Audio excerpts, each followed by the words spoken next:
Siemano, siemandero, witam wszystkich bardzo, bardzo serdecznie w kolejnym odcinku filmików o gitarach. Niezmiernie jest mi miło gościć Was na moim kanale. Szanowni Państwo, w kategorii najpiękniejszy instrument roku 2024 mamy zwycięzcę. Ja wiem, że jest styczeń i rok się dopiero rozpoczął, ale uważam, że będzie ciężko przebić komukolwiek i czemukolwiek tenże oto tutaj instrument, który chciałem dzisiaj Wam zaprezentować. Jest to ukulele tenorowe, elektryczne marki Flight do zakupienia ze specjalną zniżką fogową, która została przedłużona na rok następny. Mam nadzieję, że na cały. Zobaczymy. Na razie jest przedłużona. Można je sobie wyrwać taniej. Link do wszystkich zniżek oczywiście w opisie odcinka. Słuchajcie, fajniutkie to jest. I to jest nawet tak fajniutkie, że jeżeli się nie gra na ukulele i jeżeli się w ogóle nie interesuje instrumentami, to fajnie byłoby takie coś mieć i sobie po prostu, nie wiem, gdzieś koło jakiejś takiej lampki na takim malutkim statywiku nawet postawić. Wygląda to przepięknie, jest to naprawdę cudowne. Nawiązuje oczywiście do gitary PRS. Nazywa się Vanguard. Nie jest to pierwsze tenorowe ukulele, jakie na tym kanale się pojawiło. Już był instrument dokładnie tej samej firmy, czyli firmy Flight. Instrumenty powstające pod auspicjami Słoweńców, naszych braci słowiańskich. I generalnie już gdzieś tam w starej fogowni, w fogowni 3.0 Kula rzeźbił na takim ukulelku bardziej przypominającym gdzieś tam Strata. W tym momencie w salonach muzycznych Riff akurat tego nie znalazłem. Nie wiem dlaczego. Ja je wyrwałem po jednym dniu, jak przyszło do Łodzi.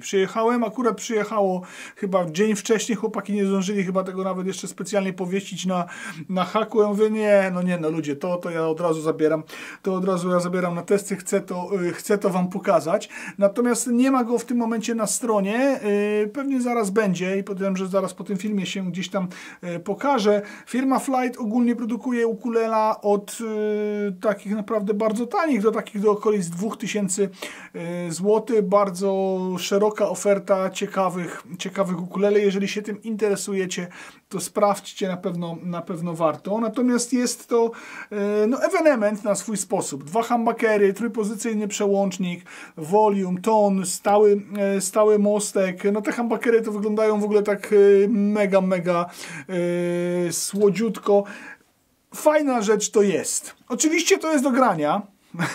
I oczywiście bez dwóch zdań jest to instrument pełnoprawny nawet, a jakby się umiało na nim grać, to już w ogóle.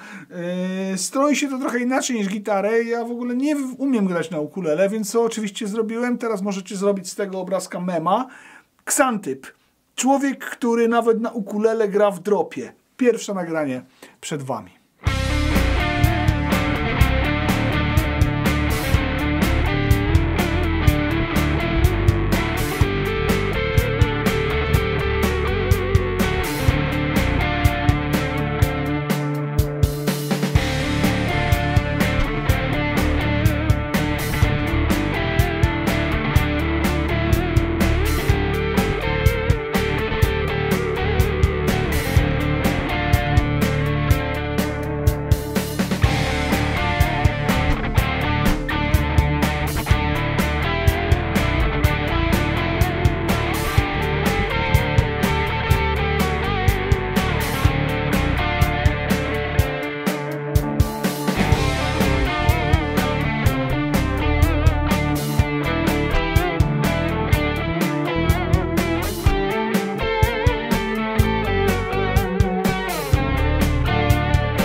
No więc oczywiście tak, bardzo bym chciał, żebyście łapkę w górę zostawili pod tym odcinkiem, będzie mi bardzo miło i uśmiech na mojej twarzy będzie jeszcze większy niż wcześniej. Oczywiście wszystkich, którzy nie subskrybują kanału, namawiam do tego, ażeby zostawili tą subskrypcję i byli tutaj z nami. Tutaj się dzieją gitarowe rzeczy. Namawiam również wszystkich do udziału w konkursie. Konkurs jest ogłoszony, link do ogłoszenia konkursu gdzieś tam w opisie odcinka, więc namawiam wszystkich do tego, ażebyście w tym konkursie wzięli udział, tym bardziej, że są zacne nagrody. 2 wzmacniacze, 1 urządzenie do grania na gitarce, gdzieś tam oczywiście jeszcze również bardzo drogi butikowy efekt od Wamplera, a wszystkich tych, którzy zastanawiają się, czy warto wspierać, no to niech sobie popatrzą na zmiany na tym kanale i zastanawiam się, bo moim zdaniem warto. Kanał się rozwija się dzięki Wam, bardzo dziękuję patronom i jak zwykle również dla patronów też jest jakaś fajna zabawa. Akurat w tym momencie do wygrania jest gitara akustyczna. Idziemy już dalej z odcinkiem. Dziękuję za to, że jesteście. Wszystkie nagrania tego testu zrobione są przez Labogę DS100. Użyłem również systemu bezprzewodowego Nuxa i w momencie, kiedy mamy takie dziwne overtonowe brzmienia, użyłem również Bossa GX100, którego mam wpiętego w tą Labogę. Laboga nagrana jest w moim nowym outlecie, tutaj w moim nowym setupie, który za chwilę Wam gdzieś tam pokażę, jak już zrobię go do końca, ale już zaczęło to działać. Laboga jest nagłośniona przez kolumnę Labogi na Hempbacku i na Creambacku. I jak widzicie też te kolumny też robią fajne takie wrażenie, jak się je zestawiło. Powiem Wam niedługo, jak to sobie wymyśliłem. Natomiast chodzi o to, że słuchajcie, no rzeczywiście ułatwiłem sobie to, strojąc to w zupełnie inny sposób niż się to stroi. Nie będę ukrywał też, że gra się na tym, będąc gitarzystą i nie mając pojęcia o ukulele i tak na samym początku, no tak trochę wiecie, no dziwnie, trzeba się nauczyć, więc zanim w ogóle zacząłem jakieś tam nagrywki, no to tak z godzinkę to poświęciłem na to, żeby w ogóle tak gdzieś tam się odnaleźć. Te palce, mimo tego, że no wiecie, no jest dużo wygodniej i tutaj można naprawdę fajne rzeczy pewnie połapać, jak już się człowiek wdroży, no to nie jest to tak, że wziąłem to od razu do ręki i od razu na tym zagrałem. No może nie są to skrzypce albo altówka, ale nie jest tak, jak gitarzyści biorą bas, że można się łatwo przesiąść i wiecie, chociażby prymami gdzieś tam grać. No było troszkę inaczej i rzeczywiście ten drop mi tutaj bardzo dopomógł. Natomiast tak, mahoniowe body z wklejanym mahoniowym gryfem. Mahoniowe body z wklejanym mahoniowym gryfem z bindingiem dookoła korpusu i dookoła gryfu. Nie ma bindingu na główce. Palisandrowa podstrunnica o płaskim profilu. Malutkie progi, ale również próg zerowy, czyli próg, który jest tak jakby siodełkiem. Mamy normalnie tutaj siodełko i ten próg zerowy, który jest dużo wyższy. Stara technika robienia gitar, w gitarach już rzadko spotykana, a tutaj jest na miejscu i tutaj generalnie zdaje rezultat. Bardzo fajnie. Co to daje? Daje nam to, że tak naprawdę dzięki temu, że tu jest próg, wszystkie struny brzmią tak, jakby były naciśnięte. Więc nie ma tego efektu, że struny puste mają leciuteńko inne brzmienie niż struny, które są gdzieś tam naciśnięte, no bo są one tak jakby naciśnięte, czyli opierają się również o próg, tak jak struna po naciśnięciu na palec. Trójpozycyjny przełącznik, taki malutki. Duże są tutaj te otwory, ale całkiem estetycznie to wygląda. Struny są przewlekane przez korpus. Nawet zachowali tutaj to takie serduszko PRS-owate i to też się tutaj trzyma. No oczywiście jest to mega wygodne, bo jest malutkie. Jak mówię, no jak się już rozciąga łapę, to tutaj jest nawet za mało tego miejsca. Co jest ciekawe i teraz nie wiem, czy we wszystkich ukulelach tak jest troszeczkę inaczej i zauważyłem to w ogóle dopiero dzisiaj, a nie podczas grania.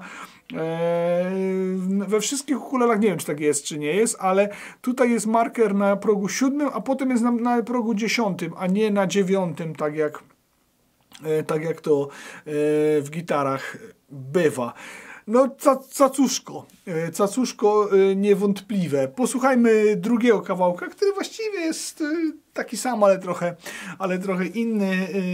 No i tak na, wiecie, no mówię, nie grało mi się na tym jakoś tak, że nie przez to, jak to jest zrobione, jak jest wykonane, tylko przez to, że po prostu nie do końca jest to mój instrument, ale no postarałem się wycisnąć co trzeba. Jest trochę inny strój teraz, przestrajałem się, znowu w dropie oczywiście. A jak?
No dobra, musi być ten test, że sobie to wszystko tutaj mierzymy i ważymy.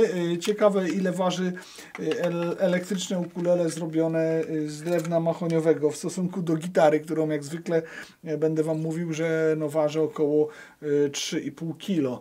Ukulele, szanowni Państwo, waży wcale tak nie mało, bo 2,16, więc to nie jest taka wielka jakaś różnica. No to powiedzmy, że kilo 20, ta golonka ważyła kilo 20. Różnicy w stosunku do gitary gdzieś tutaj jest. Jeżeli chodzi o wymiary, bo to jest na pewno dosyć ciekawe, jak to się ma do gitary. 32 mm na progu zerowym mniej więcej, 33. Rozstaw strun na progu zerowym 23 mm. No ale powiem Wam, że ten gryf się specjalnie nie rozszerza, tak jak w gitarach, bo mamy 37,7 na samym końcu gryfu. Na progu 12 jest 37,4, na progu 7 jest 36 mm, więc to jest troszeczkę bardziej płasko rozchodzący się gryf niż, tak wiecie, trapezoidalnie jak to mamy w gitarze, nie? Gdzieś tutaj bardziej jest prostokątnie jednak. No, taka estetyka ukulele. 35,6 na progu 5. Grubość tego gryfu, on jest taki dosyć gruby, bym powiedział. Taki jest gruby i taki okrąglejszy raczej. No 20,6, więc no nawet z grubszych jak już o gitarę chodzi gdzieś tam, no bo no nie, no takich 21 to jest tak, że się zaczynają takie grube gryfy, no tu mamy 21 na piątym progu, nie? Więc generalnie to jest tak, że no jest taki raczej taki solidny, ale też się nie rozgrubia jakoś specjalnie, bo jest 22 mm gdzieś już tutaj przy tej stopce, ale na tym progu na przykład 9 jest 21,5, na 5 jest 21,1, no a tutaj jest to 20, a teraz mi wyszło na przykład 20,03, no więc takie 20 mm do 21 z hakiem, jeśli chodzi o to. No tutaj czuć ten gryf. Tutaj jest w ogóle klejenie, czyli gryf jest z jednego kawałka drewna. tutaj, ale tutaj ma taką doklejoną stopkę, teraz to zauważyłem. Nie rozkręcałem tego, co tu jest pod spodem, więc nie wiem, jak bardzo głęboko jest wklejony tenże gryf. Jeszcze raz zwrócę uwagę, no przepiękne są te humbuckerki. Klonowy topik, też nie wiem jakiej on jest grubości, raczej bym powiedział, że cienki tutaj patrząc sobie na ten fornir, ale i tak dodaje pewnego rodzaju dystynkcji. Rzeczywiście no w PRS-ach będziemy widzieć tutaj takie odcięcie gdzieś przy tych nakładkach. No tutaj jest to raczej fornirowe, ale i tak wygląda to cudownie. Humbuckery nie są jakoś super mocne. 5,85 tutaj pod mostkiem i 5,10 pod gryfem. No nie sądzę, żeby to musiały być mocne humbuckery. Zresztą one też z racji na swoją wielkość pewnie no tego drutu tutaj też nie wiadomo ile nie można tam nawinąć. 2,74 przy połączeniu. Sprawdzimy sobie profil tego gryfu, no bo jest to dosyć specyficzna rzecz, podejrzewam. I no będzie to zupełnie inaczej wyglądało, chociaż ja wiem, niż jak w gitarze, tylko chyba po prostu jest tak, że jest pomniejszony. Mniej się chyba zmienia, no z racji na to, że ten gryf się ogólnie też mniej, że się ten gryf ogólnie mniej zmienia, no to mniej się chyba zmienia, ale właściwie no to jest taki, biorąc pod uwagę parametry i zmianę, że tak powiem, gdzieś tam w tych parametrach, no to jest chyba taki normalny, gdzieś tak można go gdzieś tak nazwać, że jest w miarę taki normalny. No ciekawe to jest. Słuchajcie, posłuchamy sobie trzeciego nagrania i to już będzie takie nagranie parasolówkowe i od razu za nie przeproszę, to w ogóle było w pół do chyba pierwszej w nocy, albo nawet pierwsza w nocy, jak to nagrywałem. No i tak, żeby trochę było barwy czystej. Wszystkie nagrania dzisiaj są w jakimś tam kontekście, w jakimś tam miksie, żeby trochę tej barwy czystej było w tym momencie to nagranie. A jeszcze czego nie powiedziałem, z racji na to, że jak mówiłem, używam tego Nuxa bezprzewodowego, który ma wyjście direct out, to łatwiej jest mi nagrywać sztuczne basy z EasyBassem i będzie mi dużo prościej. Też był to jeden z powodów, dla którego tego Nuxa sobie właśnie kupiłem. Znowu Laboga, znowu delaye z Bossa GX100 i wszystko dzisiaj na jednym setupie. Jak mówię, jestem podczas też jakichś tam tutaj zmian, więc dzisiaj tak partyzancko, półpartyzancko, ale myślę, że fajnie. A potem Wam powiem moje wrażenia jeszcze trochę więcej na temat tego instrumentu.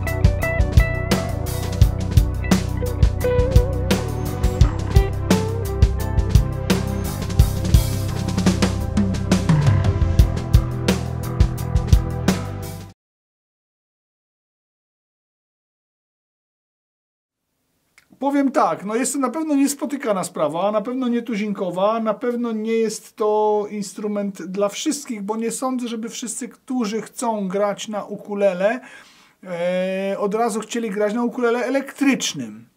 Ja z ukulele doświadczeń nie mam żadnych, ominął mnie ten temat. Jak już się nauczę grać na gitarze, bardzo Wam dziękuję za to, że umożliwiacie mi chodzenie na lekcje gry na gitarze, to może kiedyś nauczę się grać na ukulele, ale z drugiej strony tak, patrząc na przykład na te wszystkie rzeczy, które nagrałem, jest to w pełni wykorzystywalne nawet w zespole rockowym i jako instrumentarium, które gdzieś tam poszerzy bazę waszego grania, poszerzy bazę piosenek i na pewno również dzięki wyglądowi, dzięki temu, że jest to cukierkowo cudowne, malutkie, niejednego oko przyciągnie i niejeden oko zawiesi, jeżeli ktoś na przykład z Was grający w kapeli metalowej, rockowej, alternatywnej, punkowej nagle wyciągnie elektryczne ukulele i zacznie grać na takim czymś.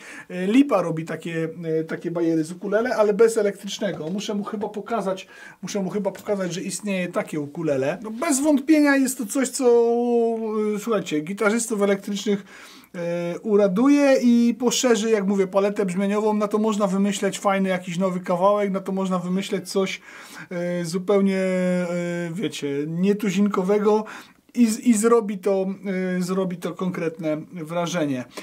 Wykonanie tego, i teraz chciałem wam zwrócić uwagę na to, że zgubiłem moje lupy i kurczę, no wsadziłem je w miejsce odosobnienia, takie, które zawsze będę wiedział, gdzie ono jest i nie wiem, gdzie one są, więc dzisiejsze zbliżenia są zrobione aparatem telefonicznym moim, Samsungiem, który też chyba całkiem nieźle sobie w tym radzi, ale muszę te lupki gdzieś te lupki znaleźć. W każdym razie, no pamiętajcie o tym, że wszystkie te konteksty makro, tutaj akurat nie ma powiększenia jako takiego, chociaż gdzieś tam jakieś takie opcje powiększenia też próbowałem na tym aparacie znaleźć i możecie różne te zdjęcia tutaj widzieć. Zresztą dzisiejsze zbliżki w ogóle są nagrane zarówno telefonem, jak i aparatem normalnym, kamerą zwykłą. W każdym razie tak, no wykonanie tego jest na bardzo, bardzo wysokim poziomie. Nie ma się tutaj do czego za bardzo tak naprawdę przyczepić i jakość tego jest naprawdę bardzo wysoka. W szczególności patrząc oczywiście sobie na cenę, to jest instrument, który kosztuje okolice, podejrzewam, gdzieś tam 1600 złotych i za te 1600 zł no nie ma tutaj żadnej fuszerki. Cieszy to oko, cieszy to ucho, na pewno rozwija i jest wykonane, jak mówię, no w pełni, z pełną pieczołowitością. No może gdzieś tu jakaś jest taka kropeczka na tym klonowym topie, ale tak, no żadnego niedomalowania, żadnego jakiegoś takich krzywych tutaj sytuacji w żaden sposób nie ma. Zakonserwować podstronnicę, bo oczywiście sucha jak wiór, jak to zwykle podstronnicę, wypolerować progi i można grać. Słuchajcie, fajna rzecz. Nie tylko dla dzieci, ale dla dzieci, o właśnie, bo to w sumie też dla dzieci jest całkiem niezłe, podejrzewam. Więc jeśli wasze dziecko gdzieś tam jeszcze jest za duże na gitarę elektryczną, a chcecie im zaszczepić gitarowanie elektryczne i chcecie, żeby potem w wywiadach powiedziało, że kurczę, tato mi kupił takie fajne ukulele elektryczne i od tego zaczęła się cała moja przygoda, mam je do dziś, no to jest to też jakaś tam opcja. Jak widzicie, raduje to serce, raduje to oko, raduje to duszę i mam nadzieję, że ten odcinek również wam się podobał i że już ta łapka w górę została zostawiona. Przed nagraniem z deski, przed końcówką samochodową, jak zwykle oczywiście poproszę was o to, żebyście te końcówki nagrywali. Gajos mi ostatnio wysłał dużo końcówek, zobaczymy co tam jeszcze nie przebrałem. Trochę tych końcówek, które już mi wysyłaliście, też gdzieś tam ich nie przebrałem.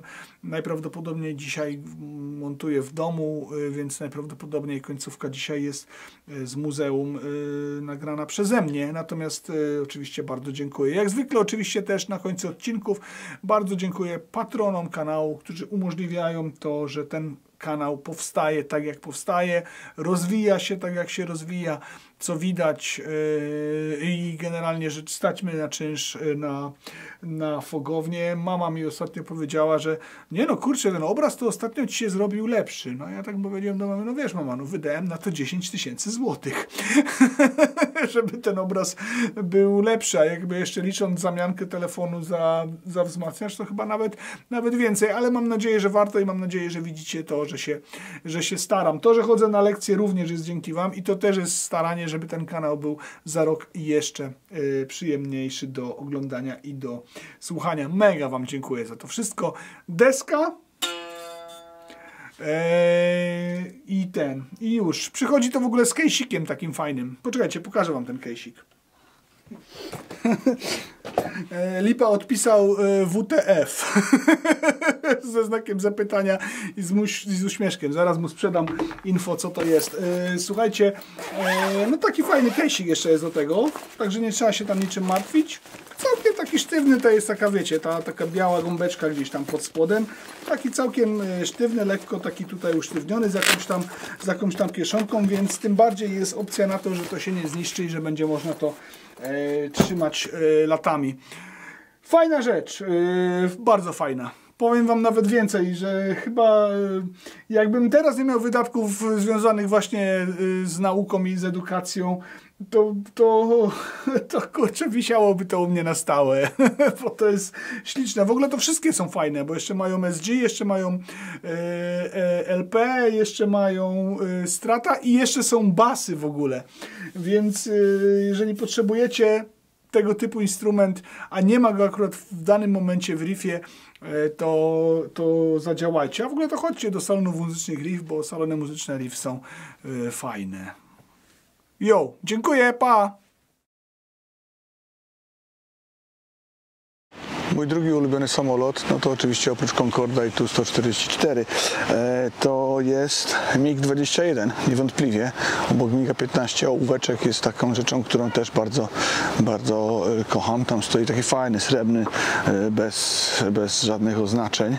Szybko go tutaj dla was jeszcze pokażę. IL-18, pięknie. IL-18, pierwszy samolot, jakim w ogóle kiedykolwiek leciałem w barwach lotu. Tutaj mamy IL-18, to jest chyba Vickers, z którego ten IL-18 trochę tam był, tak jakby, no powiedzmy, że się wzorowali na swój sposób, ale IL-18 to był pierwszy samolot, jakim leciałem. Dawno IL-18 nie widziałem, no ale tutaj prześliczny ołówek, naprawdę rewelacyjny samolot. Też ten design mi się zawsze bardzo podobał. Spójrzmy sobie na tego Iła. Do Iła można wejść, kurczę, to by było niezłe, by można było do Iła wejść, ale chyba, a nie, może i tak, coś tam z tym Iłem jest. Z tego Iła można wyjechać w ogóle na zjeżdżalni. Tak jakby Ił lądował. No powiem wam, że latanie tymi Iłami to było wtedy mega przeżycie. Czuło się każdą śrubkę, która w tym samolocie była. Ten jest akurat w barwach czeskich linii powietrznych. No jeszcze raz sobie spójrzmy. Bulgarian Air Transport, tam jest chyba, to jest IL-14 z tego co kojarzę. Też fajnie. No stare dobre czasy mi się to przypominają, jak byłem oczywiście dzieciakiem, a to zawsze fajnie, nie? Dzieciństwo się miło wspomina z reguły. No i nie wiem, MiG-21, no to dużo ich było, jak byłem w Krakowie, bo ich tam stoi sporo, ale zawsze robi też wrażenie, tak samo właśnie jak MiG-15. Ten czubek to jest to.